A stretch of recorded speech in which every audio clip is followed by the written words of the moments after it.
ఎవ్వరిని లెక్క చేయని తత్వం ఇజ్రాయెల్ సొంతం. అది మరొకసారి నిరూపించింది. ఏదైతే హమాస్ తీవ్రవాదులను పక్కన తాట తీసి వదిలిపెట్టింది, 80-90% సర్వనాశనం చేసి వదిలిపెట్టింది. హిజ్బుల్లా చీఫ్ని లేపావతల పడేసింది, కమాండర్లని కాల్చి అవతల పడేసింది, బాంబులతో అనేక మందిని లేపావతల పడేసింది. అదంతా తప్ప అంటే ఖచ్చితంగా రైట్. ఎందుకంటే ఉగ్రవాదులు ఎక్కడున్నా ఒక దేశాల గతిని మార్చాలనుకున్నటువంటి వాడిని ఎవరినైనా సరే మత పేరుతో ఉన్మాదం చేసి ఎవ్వరిని వదిలిపెట్టడానికి వీలేదు. ఇదంతా ఒక ఎత్తు అయితే, తాజాగా ఇరాన్ వచ్చి ఇజ్రాయెల్ మీద దాడి చేస్తే ఐక్యరాజ్యసమితి ఏం చేయాలి? అన్ని దేశాలు కలుపుకెళ్ళి ఇరాన్ సంగతి తేల్చాలి.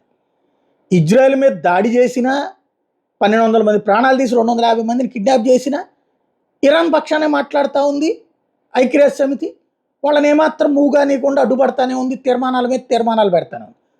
అలాగే ఇప్పుడు మళ్ళీ అత్యవసర సమావేశం పేరుతో డ్రామాలు నడుపుతూ ఉంది.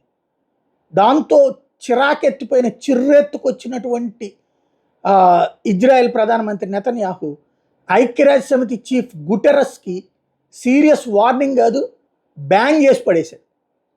గుటెరస్ ఇజ్రాయెల్ వెళ్తానంటే ఇజ్రాయెల్కి నువ్వు రానక్కర్లేదు పొమ్మన్నాడు. ఐక్యరాజ్యసమితి చీఫ్నే బ్యాన్ చేసినటువంటి తొలి దేశం అయిందనుకోవాలా.